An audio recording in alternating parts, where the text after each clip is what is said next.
a palavra de hoje à tarde. Mas nesse momento eu quero compartilhar com vocês sobre esse tema, a fé que faz a diferença na família. Obrigado, querido, você veio na hora exata, olha só, tinha acabado de tirar aqui a tampa. Vocês são uma bênção. Aliás, essa igreja toda é uma bênção, né, amor? Tão amorosa, tão maravilhosa. Vocês são demais, viu?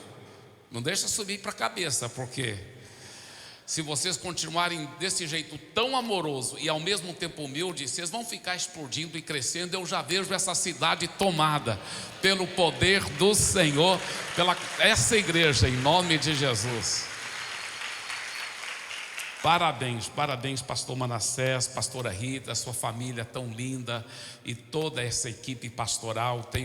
A gente tem um santo orgulho de vocês. A gente tem vontade de chorar de alegria, de gratidão a Deus por uma igreja tão referência em Maceió, em Alagoas, que a gente pode sempre falar, né, amor? Olha, se tiver naquela região, tem que ir para aquela igreja, porque é poderosa. Parabéns, parabéns. Tinha um casal que estava andando no ônibus, né? E eles estavam brigados.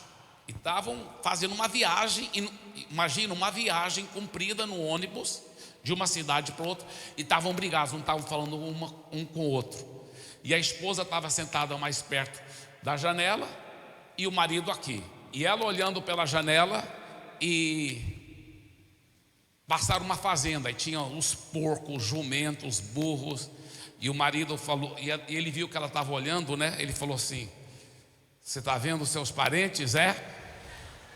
Aí ela disse: sim, meus cunhados.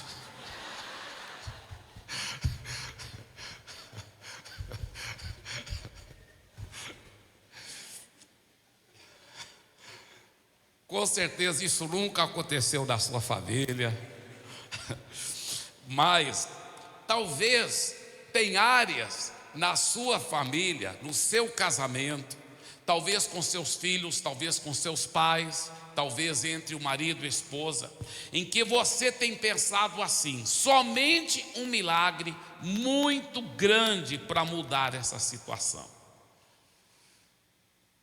Para receber um milagre desse, deixa eu falar uma coisa, você precisa de uma fé também sobrenatural. Você sabe que existe a fé natural e a fé sobrenatural, tá? Por exemplo, toda a fé verdadeira, tanto a fé natural como a fé sobrenatural, ela é baseada em fatos. Ela é baseada em fatos. Então, quando você vê alguém falando assim: seu marido já converteu, e a esposa responde assim: aquele lá, hein, só pela fé. O que ela está falando? Eu não acredito em fé, não acredito na palavra de Deus. Essa coisa de fé é só uma coisa mística, que não é real, que não é verdadeira. Ela está redondamente enganada, porque se ela soubesse operar com a fé verdadeira, sobrenatural, ela ia ganhar o marido sim para Jesus. Ela ia ganhar o marido sim para Jesus. Agora, existe a fé natural e a fé sobrenatural. A fé natural também é baseado em fatos. Por exemplo, quando você sentou na cadeira hoje, você sentou, soltou o seu peso, porque você tinha uma fé natural de que aquela cadeira, ela ia te segurar. Isso é uma fé natural. Você se soltou em cima de uma cadeira que você estava vendo, sentindo, e você viu que era uma cadeira de confiança, senão eu não estaria aqui. Então você soltou o seu peso em cima e sabia que a cadeira não ia cair. Isso é fé natural. Agora, fé espiritual, fé sobrenatural é diferente.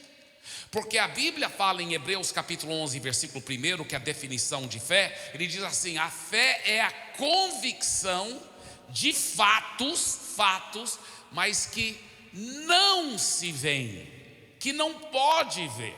Então, é a convicção de um fato, mas é um fato. Então, por exemplo, é um fato que você está sentado na cadeira? É um fato, sim ou não? Tá, e a fé é convicção de um fato. Só que a fé sobrenatural é de um fato que não se vê. Então você não tem fé sobrenatural que você está sentado na cadeira, porque você está vendo que você está sentado. Fé sobrenatural é a convicção de um fato que não dá para enxergar. Por exemplo, é um fato que Deus está aqui? Sim ou não? Então quem tem fé sobrenatural que Deus está aqui? Amém, porque você não pode ver Deus. Então isso que é fé sobrenatural. Fé é convicção de um fato que não dá para ver. Então, agora, como que opera a fé em relação a ganhar a família para Jesus? Agora, deixa eu só falar uma coisa, vou dar uma propaganda aqui porque vale a pena. Se você tiver qualquer membro da sua família, da sua parentela, que ainda não converteu, você precisa ouvir minha série todinha que eu tenho sobre isso. Eu tenho uma série sobre eu e a minha casa, tá? Eu e a minha casa, eu preguei umas 4 ou 5 mensagens, todas uma série.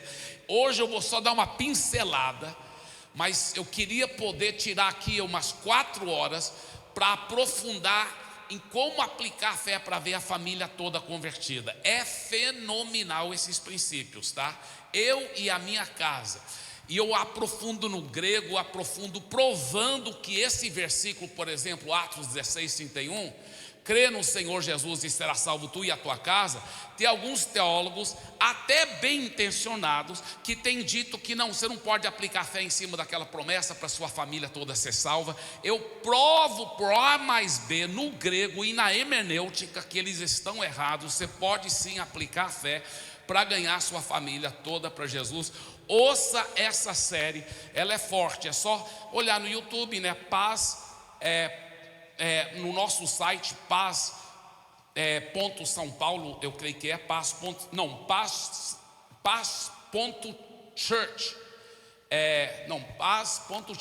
barra São Paulo. Aí lá tem todas as nossas séries de mensagens, e uma das séries é eu e a minha casa. Isso é no YouTube ou no site da igreja, e tem muitas e muitas mensagens, todas baseadas, onde você poderá aprender a liberar a sua fé. Mas eu vou estar dando umas pinceladas aqui importantes. Veja bem esse texto, Marcos 11:22-23. Jesus respondeu: tenham fé em Deus. Eu afirmo a vocês que isso é verdade. Vocês poderão dizer a este monte: levanta-se e joga-se no mar. Se não duvidarem no seu coração, mas crerem que vai acontecer o que disserem, então isso será feito. Agora, no grego, esse versículo, ele é tão profundo e tão assim, eu até fico um pouco impressionado como nenhuma tradução para o português colocou do jeito que é no grego. Eu acho porque os tradutores às vezes tomam uma certa liberdade. Eles falam, é uma redundância e tal, ou não faz sentido. Então eles mudam um pouco. Isso é triste, mas muitas traduções, especialmente as mais modernas, fazem um pouco isso. Porque o que esse versículo realmente diz é o seguinte, versículo 22: tenham a fé de Deus. Na realidade é que lá está escrito, no versículo 22, tenham a fé de Deus. No literal está escrito assim. Aí ele fala assim: se alguém disser a esse monte e não duvidar no seu coração, mas crê que está no presente, está acontecendo aquilo que você está dizendo, aí você receberá aquilo que está dizendo. E ele repete. Eu sei que parece redundante, então eles pensam assim, os tradutores, para a língua portuguesa não faz tanto sentido, então eles reduziram e tiraram a última frase, que fala assim: então você terá o que você está dizendo. Nem está aquela frase em nenhuma tradução em português, mas no grego está assim, desse jeito. E é impressionante, por quê? Porque Jesus está enfatizando alguns segredos da fé. Um dos segredos grandes da fé que está nesse versículo é crer no coração e não duvidar. Não é crer na mente, é crer no coração. Muitas pessoas perdem um milagre por 30 centímetros. Elas têm muita fé na mente que a família toda vai converter, mas não tem fé no coração, duvida no coração e não recebe o milagre. Elas têm uma fé mental. Qual a diferença entre fé mental e fé do coração? A fé do coração sempre é baseada na palavra de Deus. Você tem que ter os versículos da Bíblia lá. Você não pode basear a sua fé só porque o pastor Eibe pregou. Você não pode basear a sua fé só porque outra pessoa aplicou fé e ganhou a família toda para Jesus. Então eu agora, você está baseando sua fé na experiência de outra pessoa? Não, você tem que basear a sua fé nas promessas. Então você tem que encontrar as promessas e você tem que achar aquelas promessas e tomar posse delas. E só porque a Bíblia tem uma promessa da salvação para a sua família, não quer dizer que automaticamente vai acontecer sobre a sua vida. Por quê? A Bíblia fala em Hebreus capítulo 6, versículo 12: não vos torneis indolentes. Indolentes é uma palavra erudita que quer dizer preguiçosos. Tem muita gente que não é preguiçoso para trabalhar no trabalho secular, mas espiritualmente ele é preguiçoso. Ele não tira tempo na palavra de Deus, ele não tira tempo para aplicar fé em cima das promessas, ele não tira tempo para declarar as promessas, ele nunca nem quase ora, nem lê a Bíblia. Ele é um preguiçoso espiritualmente falando. E a Bíblia fala: não vos torneis indolentes, preguiçosos espiritualmente, mas imitadores daqueles que pela fé e pela perseverança tomam posse das promessas. Olha só porque Deus deu uma promessa não quer dizer que ela vai acontecer na sua vida. Você não pode ser preguiçoso, ele diz, mas você tem que ter fé e perseverança para tomar posse da promessa. Agora, uma vez que você tem essas promessas, muitas fortes promessas da palavra de Deus, eu mesmo sei decorado muitos e muitos textos inteiros da Bíblia sobre família, porque eu tenho levado muito a sério isso, para ver minha família toda servindo a Jesus. Eu decorei, fiquei declarando e declaro esses versículos constantemente. Tá? Muitos e muitos deles, como Salmo 112, versículo 2: os filhos desse homem, está falando de quem teme ao Senhor, tem forte amparo. Os filhos desse homem serão poderosos na terra prometida, e os seus descendentes serão abençoados. Provérbios 14, 26, que fala assim: quem teme ao Senhor tem forte amparo, isso é um refúgio para os seus filhos. E assim por diante vai. A Bíblia está cheio de promessas. Eu amo Isaías 54, 13 a 14, que fala: todos os seus filhos serão ensinados pelo Senhor, será grande a paz de seus filhos, você será estabelecido em justiça, ficará longe da opressão, porque não temerá, ficará longe do terror, porque ele não chegará perto de você. E assim por diante. A Bíblia é impregnada com promessas para você e sua família. E a fé na mente é uma fé baseada na experiência de outros, nas histórias. Isso nenhum lugar a Bíblia fala que se você tiver fé na sua mente, você recebe um milagre sobrenatural de Deus. A Bíblia fala que se você tiver fé no coração e não duvidar no coração.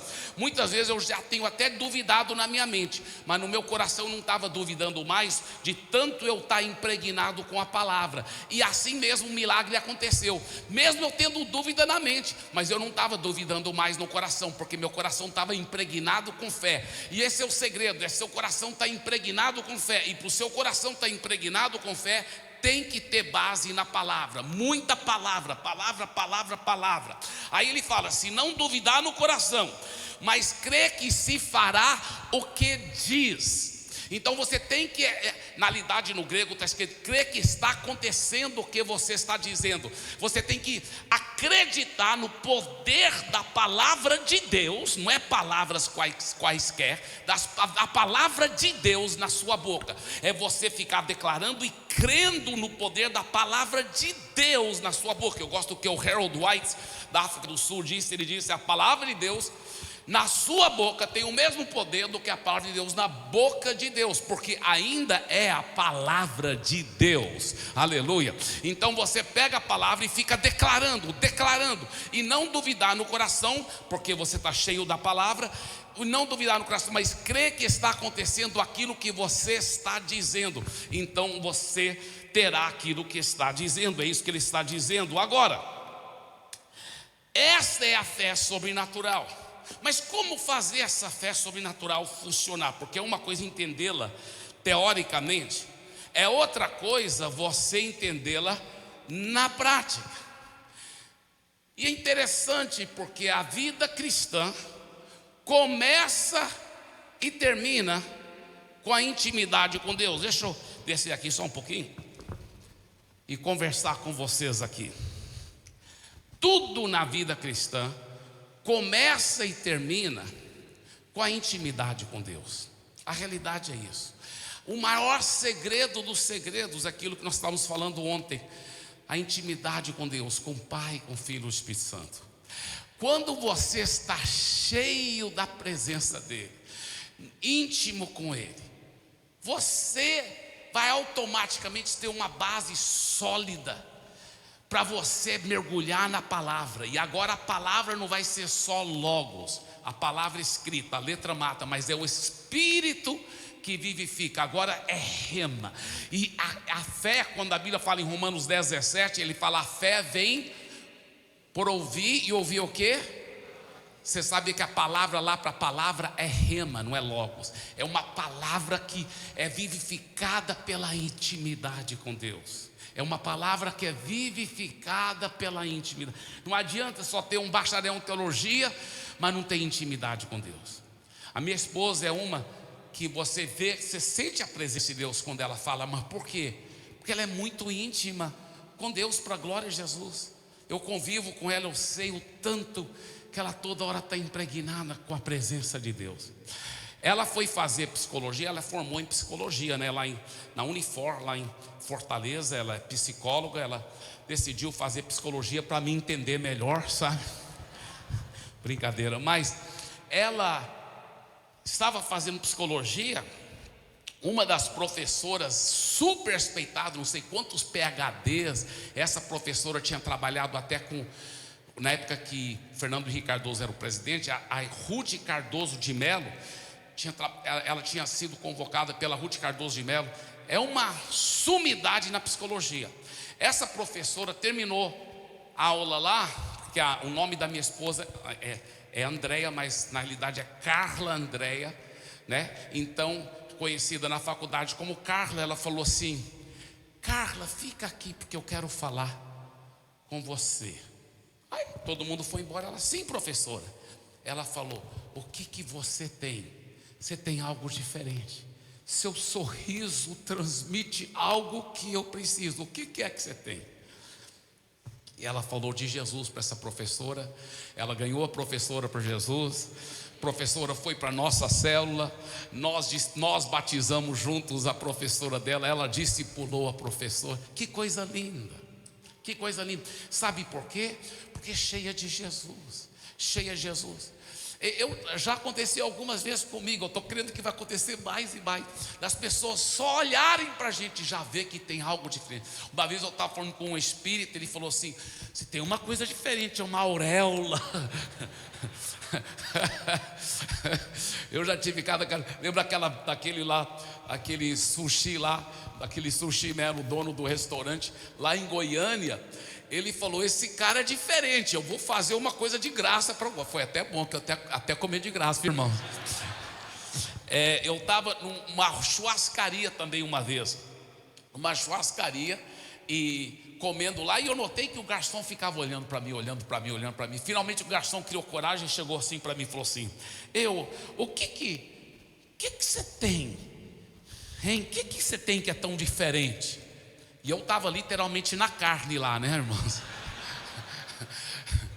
Aí eu olhei para ele e falei assim: é Jesus. Ele falou: só pode ser Jesus.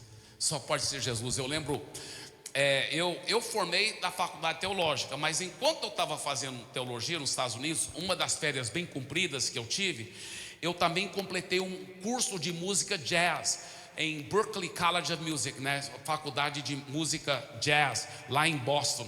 E toda a noite eu gostava de sair, fazer um Cooper, né? Correr, fazer exercício. Até hoje eu gosto muito de fazer exercício. E eu havia corrido talvez uns 8, 9 quilômetros aquele dia, e eu estava no ônibus urbano voltando para a faculdade, né? Não era pastor, nem tinha cara de crente, porque meu cabelo era comprido e estava só com camisetinha de nylon, shortinho de nylon e tênis lá. E eu lembro até hoje, eram umas 10:30 da noite, e eu assim pensando assim: essa vida com Jesus é tão maravilhosa. Eu pensando assim, e eu vi um cara com cabelo bem comprido assim, né, olhando para mim. Eu achei estranho, aí eu só fiquei lá pensando em Jesus. Eu não vi quando ele se aproximou, de repente ele estava quase em cima de mim. Ele falou assim: ei, cara. É claro que ele estava falando tudo em inglês, né? Hey man, ei, cara, o que quer que você tenha? Hein? Aí eu não sabia o que estava dizendo. Eu falei, como assim? O que você quer dizer? Ele falou, você sabe o que eu quero. Eu falei, não, cara, eu lhe garanto, eu não sei o que é. Aí ele falou bem baixinho no meu ouvido, ele falou, eu quero saber que tipo de droga que você está tomando, que te faz tão cheio de alegria. Quase que eu falei, não estou tomando droga nenhuma. Mas eu não falei isso, porque eu pensei, que oportunidade de falar de Jesus. Então naquele momento eu me tornei um santo traficante.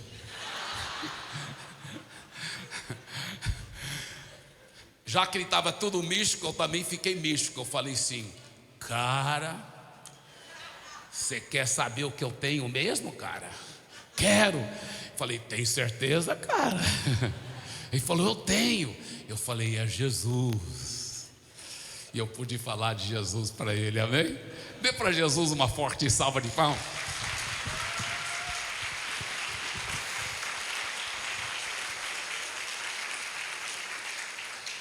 Sabe, quando o casal fica cheio de Jesus, já resolve mais do que metade dos problemas de casa. Sabe por quê? Porque muitas vezes o que a gente está procurando no cônjuge, só Jesus pode preencher. Você está entendendo? Só Jesus que muda a sua identidade, que preenche. E muitas pessoas estão querendo que o seu cônjuge preencha aquele vazio. Não, Deus não quer 50% casando. Deus quer 100% casando. Pessoas que já estão completas, repletas em Jesus. Amém? Então muitos casais são como aquele cachorro, muitas pessoas vivem como aquele carrapato grudado no cachorro, que só fica vivendo em função do sangue do cachorro, sugando. Você que preenche meu vazio, você que me preenche, O problema é que a maioria dos casamentos assim são 2 carrapatos e nenhum cachorro, E só Jesus que pode preencher aquele vazio. Agora, é um relacionamento genuíno com Jesus. Agora, uma vez que você está cultivando profunda intimidade com Deus, dia após dia, na palavra, na oração, na intimidade, eu aconselho as pessoas, eu falo, olha, levanta meia hora mais cedo. Todo dia coloca o despertador meia hora mais cedo. Vai lá, passa uma água fria no rosto e vai lá para a sala, fica só você e a palavra de Deus. A sua vida vai começar a mudar. O seu casamento muda, sua família muda. A segunda coisa para liberar essa fé na palavra é você entender que a fé sempre tem 3 passos muito claros, Primeiro a fé sempre crê a palavra no coração, que eu já expliquei, você tem que ter muitos versículos da Bíblia para basear a sua fé no coração. Segundo, a fé sempre declara com a boca a palavra. E o terceiro, a fé sempre age em cima da palavra, ela age conforme a palavra, ela vai agir conforme a palavra. Por exemplo, se eu estou crendo que minha família toda já está salva e liberta, eu não vou viver toda hora preocupado, e ai meu Deus, o que está acontecendo? Não, no momento que você fica preocupando, você está agindo contra a fé. E isso vai impedir a mão de Deus de operar, porque a Bíblia fala que sem fé é impossível agradar a Deus. Agora, outra coisa importante, voltando para a boca, é que a sua fé nunca vai além da sua declaração. O que você vem declarando, tanto para você mesmo, como para os outros, como para a sua família, acerca da sua fé em relação à sua família? O que você está falando? Vigie as suas palavras. Vigie. Andréia já falou um pouco sobre o território proibido. Vigie para que você nunca fale palavras de incredulidade sobre sua família. Só fique falando palavras de fé. Fique falando palavras de vitória.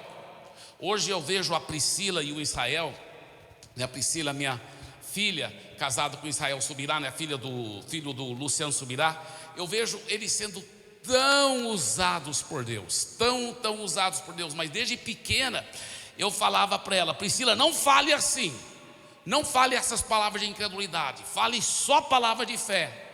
E isso é muito importante. Você toda hora está declarando, decretando os versículos da Bíblia. Isso é para os outros, um para o outro também. A Bíblia fala em Provérbios 12:18: há palavras que ferem como espada, mas a língua dos sábios traz a cura. Provérbios 12:18. Olha só que coisa forte. Há palavras que ferem como espada, mas a língua dos sábios traz a cura. Nunca diga as palavras assim, né? Esse nunca vai dar certo, esse sempre vai ser desse jeito, né? Ou o marido às vezes fala sobre a esposa: ela sempre fica me acusando injustamente, é assim que ela é mesmo. Ou às vezes a esposa fala sobre o marido: esse não para de beber nunca, né? E, enfim, isso vai dando lugar para o diabo. Efésios capítulo 4, versículo 27 diz: não deem lugar ao diabo. Então, que você possa vigiar as suas palavras, para só falar palavras de fé. Se você não sabe ainda falar muitas palavras de fé, então não fala nada. Mas não é melhor ficar calado do que você falar palavras negativas, palavras que vão contra os princípios da Bíblia, porque as suas palavras, elas vão dar lugar para o diabo ou elas vão dar lugar para o Espírito Santo. A realidade é isso. Você fala: pastor, você não acha que você está exagerando um pouco sobre o poder das palavras? Eu só estou exagerando se Jesus também exagerou, porque foi o próprio Jesus que disse em Mateus 12:37: pelas suas palavras serás condenado, e pelas suas palavras serás justificado. Então é o próprio Jesus que falou da importância seríssima sobre as suas palavras. Eu lhe pergunto: aonde você vai? Todo mundo quer estar perto de você. Quando você só fala palavras de fé, palavras de vitória, sua família ama estar com você, seus filhos amam estar com você, sua esposa ama estar com você, seu marido ama estar com você. Se você só transmite palavra de fé, é uma coisa linda. Eu lembro que quantas vezes os nossos filhos, né, porque ia ser nosso dia da família, e aí um colega talvez convidou ele para fazer alguma coisa. E você sabe que os jovens e adolescentes sempre gostam de estar com seus amigos. Mas quantas vezes nossos filhos falavam: ah, pai, eu não queria faltar no nosso dia da família, então diga que eu não posso ir para estar com o meu colega que está me convidando, porque aí eu posso dizer para ele que foi o senhor que não deixou. Olha só que coisa linda, que eles queriam estar com a gente. É tão gostoso isso, é tão gostoso estar junto, é tão gostoso. Libere palavra de fé. Tem uma mulher que ela foi entrar no ônibus, né? Um ônibus urbano, e ela reclamando do calor, reclamando do ônibus sujo, reclamando da prefeitura e os buracos e tudo, ela falando mal e reclamando e falando mal e reclamando de tudo e tal. E ela foi, quando chegou à parada do ponto de ônibus onde ela estava descendo e o motorista falou assim: ei, senhora. Ela falou: o quê? Ele disse: a senhora deixou algo aqui. Ela falou: ah, é? O quê? Ele falou: uma péssima impressão. Eu lhe pergunto: o que você deixa aonde você vai? Você deixa uma péssima impressão ou você deixa uma atmosfera de fé, uma atmosfera de vitória, uma atmosfera de amor? O que você deixa lá? O que as pessoas, quando você sai de lá, as pessoas ou falam assim: uau, minha vida mudou para o bem? Ou senão elas falam: ai, ainda bem que saiu daqui, porque eu não estava aguentando mais essa íngua de duas pernas. Então, qual é a atmosfera que você deixa? Aonde você vai? Eu às vezes brinco, né? Eu fico declarando essas palavras. Até nas brincadeiras eu aprendi a brincar com fé. Eu nunca brinco negativamente. Eu nunca brinco com outro homem sobre a barriga dele, careca ou qualquer coisa assim. Eu até defendo ele, né? Se alguém chegar lá e falar assim, tá barrigudo, eu falo, não, rapaz, em nome de Jesus, ele está esbelto, aleluia. Eu só falo palavra de fé. Até na brincadeira eu não falo palavra negativa, em nome de Jesus. Tem que falar palavra de fé. Tem que falar palavra de fé.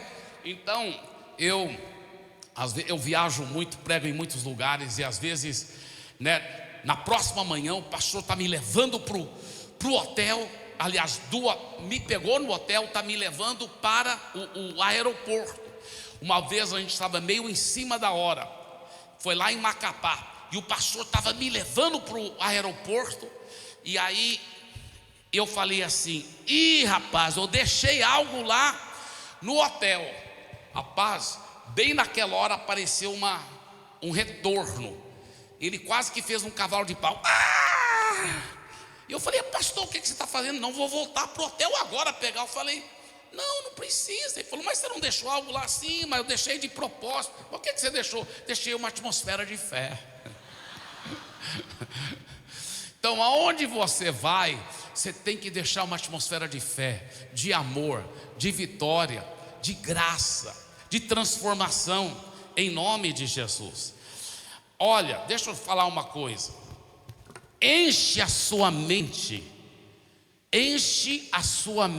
de fé, e com as promessas, porque aí a sua boca fala do que está cheio o seu coração e a sua mente.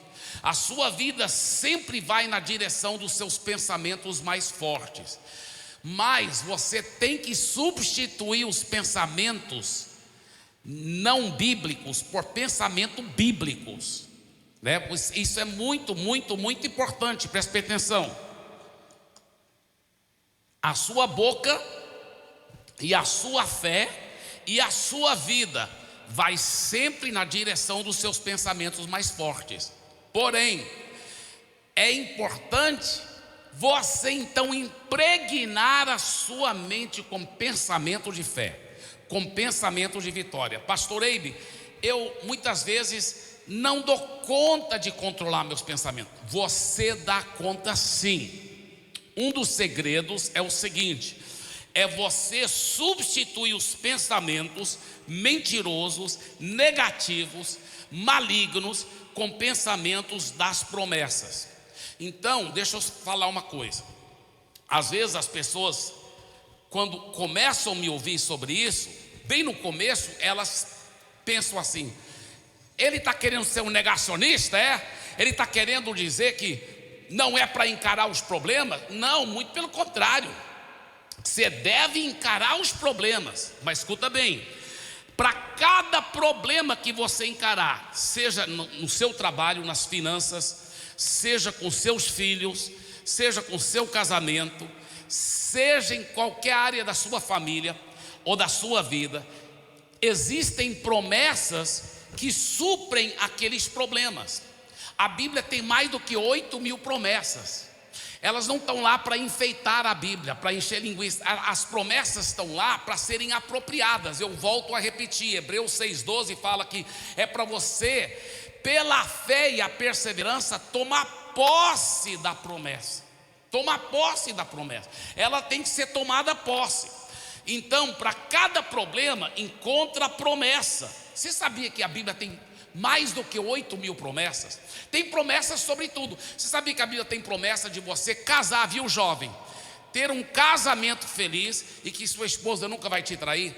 Você sabe que a Bíblia tem promessa, viu, mulher? De você que é estéril poder ter filhos. A Bíblia tem promessa de nunca ter um aborto espontâneo. A Bíblia tem promessa sobre isso. Por exemplo, Êxodo 23, 25 a 26, adorem e sirvam o Senhor, o Deus de vocês, e Ele abençoará o pão e a água de vocês na sua terra. Tirarei as enfermidades do meio de vocês, na sua terra não haverá mulher que aborte nem estéril, darei a vocês uma vida longa. A Bíblia é cheia de promessas assim, pode tomar posse delas. Então, quando o diabo joga um pensamento negativo, você substitui aquele pensamento por um pensamento da palavra. Aí vai pensando as promessas, as promessas, as promessas. Você sabia, isso aqui é muito profundo o que eu vou dizer, seja acerca da sua família, ou seja acerca de qualquer outra área da sua vida, você sabia que é pecado ficar pensando em problemas? Você sabia disso? É pecado ficar ocupando sua mente em problemas. Filipenses capítulo 4, versículo 8 fala assim: tudo que é verdadeiro, tudo que é puro, tudo que é santo, tudo que é justo, se alguma virtude há, se algum louvor existe, tudo que é de boa fama, boas notícias, seja isso que ocupe o vosso pensamento. Olha só, a Bíblia fala que você só deve ocupar seu pensamento de boas notícias. Então as más notícias, não é que você vai ser negacionista, você vai encarar as más notícias com as promessas, você ora em fé, resolvendo e expulsando o mal e tomando posse da promessa em cima do problema. Aí você para de pensar no problema e agora começa a pensar e agradecer a Deus pelo resultado da promessa. Vocês entenderam? Esse é o segredo. É igual aquele cara que estava em cima de uma ponte muito alta para cometer suicídio, né? Cheio de problema, ponte muito alta. Ele foi pular, outro cara viu ele de longe e falou: para, afasta aqui, afasta. Pode se abrir comigo sobre os seus problemas, pode falar tudo, pode falar. Aí meia hora só contando cada problema horrível. Aí ele falou: pode contar mais. Aí 2 horas só contando o problema. Aí ele falou: conta mais. 5 horas só contando o problema. Aí os dois pularam da ponte. Por quê? Porque foram errados. Em vez de parar de pensar no problema e achar a promessa que resolve o problema e começar a pensar na promessa. É pecado ficar pensando no problema. Agora, deixa eu falar uma coisa. Você pode sim tomar as rédeas da sua mente. Outra forma de você tomar as rédeas da sua mente, além de substituir com as promessas da palavra, é usando a sua boca. Sabia disso? A sua boca, ela tem poder para controlar a sua mente. Os neurologistas hoje estão descobrindo o que 2.000 anos atrás a Bíblia já falava.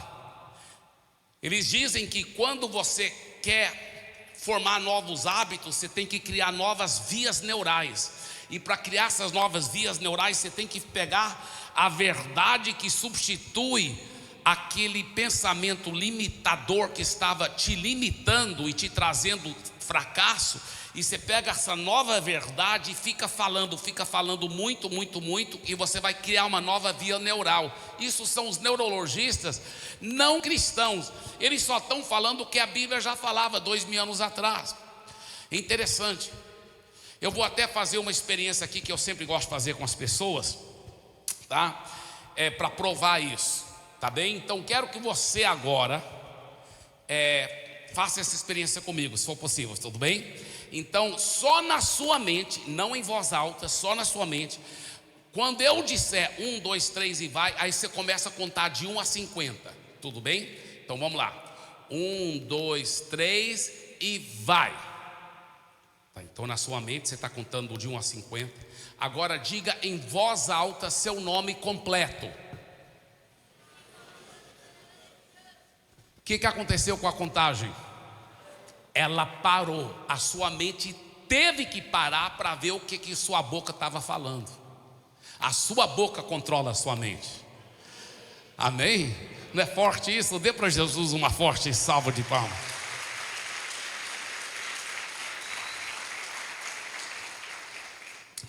Agora,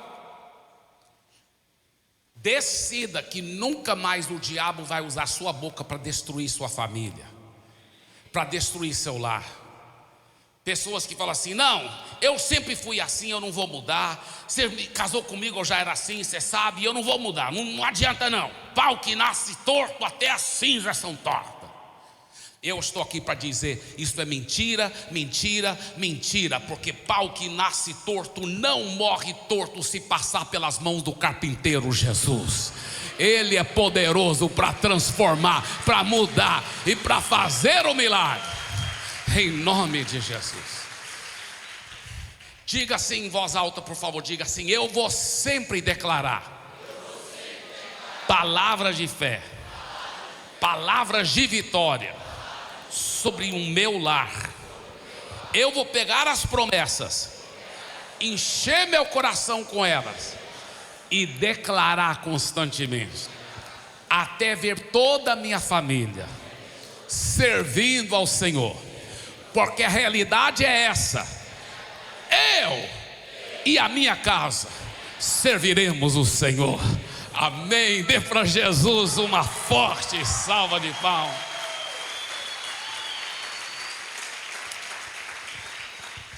Eu termino com essa ilustração. Isso é uma história verdadeira que eu pessoalmente ouvi a pessoa contando o testemunho. É muito forte. Eu estava nos Estados Unidos, eu ouvi ele contando esse testemunho. Ele disse que ele era um Hells Angels. Hells Angels é uma gangue de motociclistas lá nos Estados Unidos. E algumas vezes essa gangue, não estou dizendo que sempre, mas algumas vezes essa gangue de motociclistas chama-se Hells Angels. Hells Angels, traduzido para o português, significa anjos do inferno. Eles se envolvem em tráfico de drogas, em muita imoralidade, muito pecado, muitas coisas ilegais, crimes. E eles têm o costume de usar aquelas motos com aquela roda lá na frente, aquelas poltronas zona assim. Eles têm normalmente uma barbona, um cabelão assim, e usam uma jaqueta de couro. Nessa jaqueta de couro atrás sempre tem uma caveira, e aí tem escrito lá Hells Angels, né? Anjos do inferno. E ele era um Hells Angels.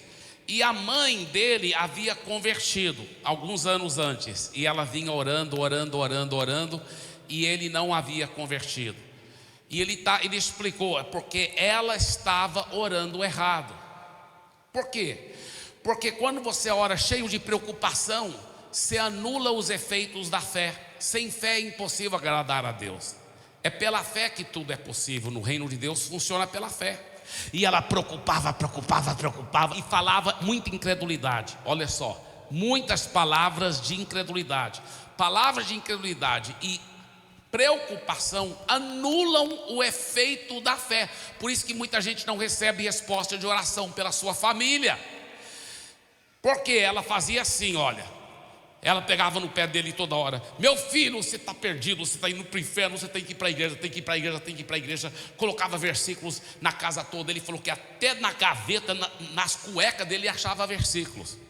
E ela toda hora estava pegando no pé dele, tem que ir para a igreja.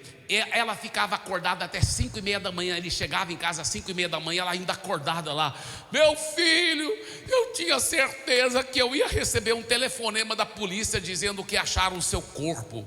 Olha a incredulidade, olha as incredulidades, as preocupações, as dúvidas. Por isso que ela orou anos e anos e ele não converteu. Mas dizendo ele que ela aprendeu esses princípios de fé. Ela aprendeu como orar diferente, orar baseado nas promessas, orar e agradecer a Deus. A Bíblia fala que Abraão, no grego está escrito assim: Abraão fortaleceu a sua fé dando glória a Deus. Quanto mais você fica agradecendo em cima das promessas, a sua fé vai fortalecendo até materializar o milagre. E ela ficou só agradecendo. Ela pediu em fé, baseado na Bíblia, que não falha, baseado na palavra de Deus, nas promessas. Tem muitas promessas, né? A Bíblia é cheia de promessas sobre a família. É muito lindo porque a Bíblia também é cheia de exemplos. Pela fé de um justo, Noé, toda a sua família foi salva do dilúvio. A Bíblia mostra, pela fé de um justo, Ló, a sua família foi salva de Sodoma e Gomorra. Só a esposa dele, que apesar de ser salva, ela infelizmente desobedeceu e olhou para trás, né? O que ela virou quando ela olhou para trás? Não, ela se transformou numa estátua de sal, mas ela virou o pescoço, viu, irmão? Mas Sabe pegar no pé de vocês, né? Mas, escuta bem, voltando agora com seriedade. Veja bem, impressionante. Uma prostituta, ex-prostituta, que acabara de converter ao Deus de Israel, a Raabe, era zeradinha, novinha convertida. Antes era uma prostituta, agora acabou de converter para o Deus de Israel. Ela coloca a família toda dela no quarto dela e amarra uma corda vermelha que simboliza o sangue de Jesus. Toda a cidade de Jericó foi destruída, exceto ela e toda a sua família. Quando você tem fé viva, você pode tomar posse da salvação pela sua família toda. Quando passaram pelo Mar Vermelho, o Mar Vermelho simboliza o sangue de Jesus, que derrota Satanás, simbolizada pelo faraó, e os demônios, simbolizados pelo exército de faraó. A pessoa está saindo do mundo, do Egito, indo para a terra prometida, foi lavada pelo sangue de Jesus. Eles não passaram o Mar Vermelho sozinho, eles passaram em família. Quando você foi lavado pelo sangue de Jesus, você trouxe a sua família de reboque. A sua família é o seu direito de tomar posse, de ver toda a sua família salva.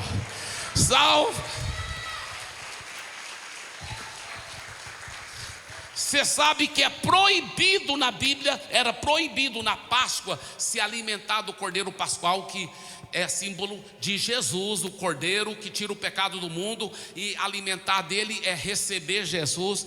Era proibido alimentar sozinho, só podia se alimentar se fosse em família. Quando você recebeu Jesus, você também recebeu o direito de ver toda a sua família salva, alimentada pelo cordeiro pascual. Agora, escuta bem o que eu vou dizer. Essa mulher, ao aprender essas verdades, ela mudou radicalmente. Ela parou de preocupar. Eu ouvi ele contando o testemunho. Ele falou que ele ficou até espantado, que ele chegava em casa e a mãe já estava dormindo. E durante o dia, aquela mãe que antes era tudo neurostênica, eu invento palavras, ela antes era tudo neurostênica, agora ela estava o quê? Cantando o dia todo. Antes, quando ela fica preocupada pegando no pé, nunca mais se preocupou, nem convidou ele mais para a igreja, só cantando o dia todo e agradecendo a Deus que ele era um grande homem de Deus, porque ela já tinha orado em fé, baseado nas promessas. Obrigado, Senhor, que meu filho é um grande homem de Deus. Só que bem no começo, quando ela primeiro estava agradecendo e tudo, aí ela fechava os olhos para agradecer e via aquela barbona, aquele cabelão. E ela tinha um pensamento mais conservador, né, tradicional.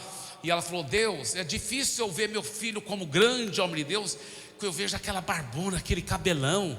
Deus falou: não, minha filha, é porque ele vai ser como Moisés. E Moisés, como Moisés, ele vai ser usado grandemente por mim para libertar as pessoas da terra, da escravidão do Egito. E ele vai ganhar multidões e vai levá-los para a terra prometida, a terra que mana leite e mel. Ele vai ser o líder de um grande ministério, um grande homem de Deus. O nome dele não era Moisés, mas dali em diante ela começou a chamá-lo de Moisés. Ela ficava agradecendo: obrigado, Senhor, pelo meu filho Moisés, um grande homem de Deus. Ele já é, obrigado, no mundo espiritual já é uma realidade, porque a fé crê na realidade espiritual antes dela se materializar. Tudo no reino de Deus é assim. Jesus já levou suas enfermidades, você já está curado no mundo espiritual. Como que materializa aquela cura? Tomando posse, declarando, agradecendo até ela se materializar. Assim também sua família toda já está salva no mundo espiritual. Como que ela se materializa? Agradecendo, louvando a Deus. E ela ficou louvando e obrigado, Senhor, porque Moisés é um grande homem de Deus. E ele chegava em casa e ela falava: Moisés, tudo bem? E ela abraçava. E ele aqui grandão, ele falava: mãe, por que a senhora me chama de Moisés? Porque Deus já me falou, você é um grande homem de Deus, e você vai ser usado para libertar tantas pessoas da escravidão do Egito. Ele disse: ridículo, mãe, tudo isso é mentira, mãe. O meu nome não é Moisés, e eu não sou homem de Deus coisa nenhuma. Eu sou um anjo do inferno, mãe, eu não presto, mãe, a senhora sabe disso. isso que você pensa, Moisés, mas eu já sei a realidade do mundo espiritual. Você já é um grande homem de Deus, você já é Moisés, porque Deus já disse, aleluia. Isso que é a fé crê e declara antes de ver. Amém? E ela ficou só cantando, dormia cedo, ia para os cultos. Ele falou, depois que ela mudou o jeito dela orar, começou a aplicar fé, passou-se poucas semanas. Antes eram anos e anos ele não havia convertido. Agora, depois, poucas semanas, numa noite ele estava fugindo, porque outra gangue queria matá-lo, estava determinado em matá-lo. Ele ficou com medo, não era nem tanto de morrer, ele ficou com medo de ir para o inferno. Ele pensou, não posso morrer porque eu sei que eu vou para o inferno. Deu um pavor santo. Naquela época não tinha celular, mas Estados Unidos, naquela época estava cheio de cabines telefônicas. Ele fugindo, com tanto medo de ir para o inferno, ele pensou, eu vou converter, mesmo que me matarem dentro da cabine telefônica, mas pelo menos eu não vou para o inferno. Ele não estava com medo de morrer, ele estava com medo de ir para o inferno, era um pavor santo. Ele fugindo, viu uma cabine telefônica, entrou e ligou a cobrar para a mãe dele. Mãe, ela, Moisés, não mãe, é sério mãe, eles vão me matar mãe, não vão te matar mãe, o que eu faço, eu não quero ir para o inferno. Ela falou, entrega a vida para Jesus, Moisés. Tudo bem mãe, como que eu faço? Repita essa oração agora mesmo, mãe. Tudo bem mãe. Aí ele repetiu a oração, entregando a vida para Jesus. Aí ele falou, e mãe, o que eu faço agora? Ela falou, vem para casa. Ele falou, eles não vão me matar não mãe? Não vão te matar, Moisés, Deus já me falou, você é um grande homem de Deus, você vai ser muito usado por Deus. Ele foi para casa, nunca mais voltou para aquela vida. Quando eu vi ele mesmo contando o testemunho, ele já liderava um enorme ministério, que estava ministrando para os presidiários norte-americanos e para as famílias dos presidiários, levando multidões da terra de escravidão para a terra prometida que emana leite e mel. Dê uma forte salva de palmas para Jesus. Fique em pé, por favor. Repita essa oração comigo, essa declaração de fé. Com seus olhos fechados, quero que você já imagine, já veja a sua família toda debaixo do sangue de Jesus. Toda a família, o casamento transformado, os filhos todos seguindo o Senhor Jesus, seu pai, sua mãe, seus irmãos, todos apaixonados por Jesus. Eu já vejo todos eles aqui congregando aqui, louvando e adorando a Deus. Eu vejo toda a sua família congregando aqui, louvando ao Senhor. Diga assim, eu já vejo minha família toda debaixo do sangue de Jesus. Eu tomo posse.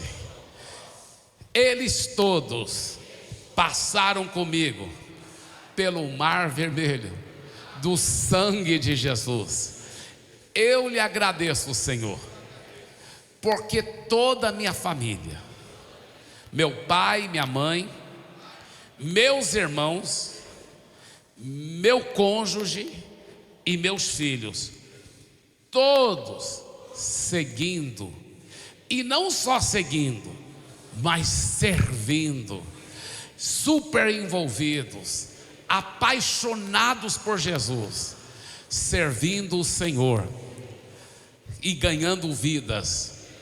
E eu declaro, isso é só o começo, porque eu e a minha casa servimos o Senhor. Amém.